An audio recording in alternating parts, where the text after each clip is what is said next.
കുട്ടിയുടെ അമ്മയാണ് ഇത് ആദ്യം മനസ്സിലാക്കിയത്, കുഞ്ഞ് അടുത്തില്ല എന്നുള്ളത്. അവർ ഒച്ച വെച്ചതിനെ തുടർന്നാണ് മറ്റുള്ള കുടുംബാംഗങ്ങൾ ഇത് അറിയുകയും അവരവിടെ ഒരു തെരച്ചിൽ ആദ്യം അവരുടെ ഭാഗത്തു നിന്ന് നടത്തുകയും രാത്രി 2:30-ഓടെയാണ് പിന്നീട് പേട്ട പോലീസ് സ്റ്റേഷനിലെത്തുകയും അവിടെ പരാതി നൽകുകയും ചെയ്തത് എന്നാണ് നമുക്ക് ഈ സമയത്ത് മനസ്സിലാക്കാൻ കഴിയുന്നത്. എന്തായാലും കുട്ടിയുടെ അച്ഛനും അമ്മയും ഈ സഹോദരനും ഇപ്പോൾ പേട്ട പോലീസ് സ്റ്റേഷനിലുണ്ട്. അവരിൽ നിന്നും കൂടുതൽ വിവരങ്ങൾ തേടുകയാണ് പോലീസ്. മറുഭാഗത്ത് പല രീതിയിലുള്ള അന്വേഷണങ്ങൾ നടക്കുന്നു. ഈ സ്ഥലം ഇപ്പോൾ ശ്രീ കടകംപള്ളി സുരേന്ദ്രൻ പറഞ്ഞതനുസരിച്ച് അതുപോലെ നമുക്ക് എല്ലാവർക്കും അറിയുന്നത് പോലെ നമ്മൾ ആരും ആ രീതിയിൽ ചിന്തിക്കാൻ ഇഷ്ടപ്പെടാത്ത ഒരു കാര്യം മയക്കുമരുന്ന് കേന്ദ്രമാണ് എന്നുള്ളതാണ്. മയക്കുമരുന്ന് ഉപയോഗിക്കുന്നവരുടെ ഒരു കേന്ദ്രമാണ് ഈ പ്രദേശത്തിനടുത്ത്. പൊന്തക്കാടുകളുണ്ട്, ചതുപ്പ് പ്രദേശമുണ്ട്, ആളുകൾ കൂടുതലില്ലാത്ത വാസമില്ലാത്തൊരു സ്ഥലമാണ്. അതുകൊണ്ട് തന്നെ അത്തരത്തിലുള്ള ആശങ്കകളും ഇപ്പോൾ വർദ്ധിക്കുന്നുണ്ട്. പോലീസ് ആ രീതിയിലുള്ള പരിശോധന പലയിടത്തുമായി നടത്തിക്കൊണ്ടിരിക്കുന്നു. 5 സംഘങ്ങളായി തിരിഞ്ഞ് ഇപ്പോൾ പുരോഗമിക്കുകയാണ് അന്വേഷണം എന്നറിയുന്നു.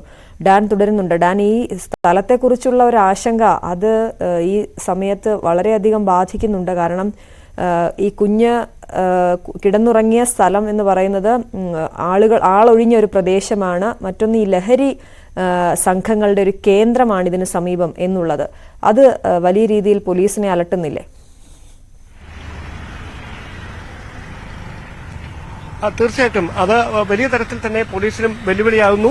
ഇപ്പോൾ പ്രധാനമായി ഇവിടെ നടക്കുന്ന കാര്യം, പോലീസ് നായ്ക്കൾ ഈ കുഞ്ഞ് കിടന്ന സ്ഥലത്തെത്തി അവിടെ നിന്ന് മണം പിടിച്ചതിന് ശേഷം പോലീസ് നായയുമായി കേരള പോലീസിന്റെ ഡോഗ് സ്ക്വാഡ് വിവിധ സ്ഥലങ്ങളിലേക്ക് ഈ പരിശോധന വ്യാപിപ്പിക്കുന്ന നീക്കമാണ്, അല്ലെങ്കിൽ വ്യാപിപ്പിക്കുന്ന കാര്യമാണ് ഇപ്പോൾ നമുക്കിവിടെ നിന്ന് കാണാൻ കഴിയുന്നത്. കൂടുതൽ പോലീസ് നായ്ക്കളെ ഇവിടേക്ക് എത്തിച്ചിട്ടുണ്ട്. ആദ്യഘട്ടത്തിൽ ഒരു പോലീസ് നായ എത്തിക്കുന്നു, പിന്നീട് 2 പോലീസ് നായ്ക്കളെ കൂടി ഇവിടെ എത്തിച്ചു. അങ്ങനെ ഈ കുഞ്ഞ് കിടന്ന സ്ഥലത്ത് നിന്ന് മണം പിടിച്ചതിനു ശേഷം പോലീസ് നായ എവിടേക്കാണ് പോകുന്നത് എന്ന് അറിയുന്നതിന് വേണ്ടിയിട്ടുള്ള നീക്കമാണ് പോലീസ് ഇപ്പോൾ നടത്തിക്കൊണ്ടിരിക്കുന്നത്. അതായത് എല്ലാ പഴുതുകളിലൂടെയും ഒരു പഴുതുകളും തള്ളിക്കളയാതെ എല്ലാ സാധ്യതകളും പരിശോധിക്കുകയാണ് പോലീസ്. കാരണം ഇത്രയധികം മണിക്കൂറുകൾ പിന്നിടുന്നു. അതുതന്നെയാണ് പോലീസിനും അന്വേഷണത്തിൽ നേരിടുന്ന പ്രധാനപ്പെട്ട വെല്ലുവിളി. കാരണം എവിടെയാണ് കുഞ്ഞ് ഉള്ളത് എന്നതിനെ സംബന്ധിച്ച് കൃത്യമായ ഒരു വിവരങ്ങളുമില്ല, അല്ലെങ്കിൽ ആരാണ് തട്ടിക്കൊണ്ടു പോയത് എന്നതിനെ സംബന്ധിച്ച് കൃത്യമായ സൂചനകളൊന്നുമില്ല.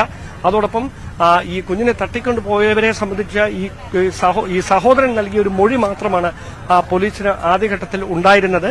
പക്ഷേ അത് സ്ഥിരീകരിക്കുന്ന തരത്തിൽ മാതാപിതാക്കളുടെ ഭാഗത്തുനിന്ന് മൊഴിയൊന്നും ലഭിച്ചിട്ടില്ല എന്നതും എടുത്തു പറയേണ്ടുന്ന കാര്യം തന്നെയാണ്. അതുകൊണ്ട് തന്നെയാണ് ഈ മറ്റ് സാധ്യതകൾ കൂടി പോലീസ് പരിശോധിച്ചുകൊണ്ടിരിക്കുന്നത്. ഈ സമീപ സ്ഥലങ്ങളിലടക്കം വ്യാപകമായ പരിശോധന ഇപ്പോൾ പൂർത്തിയായിരിക്കുന്നു.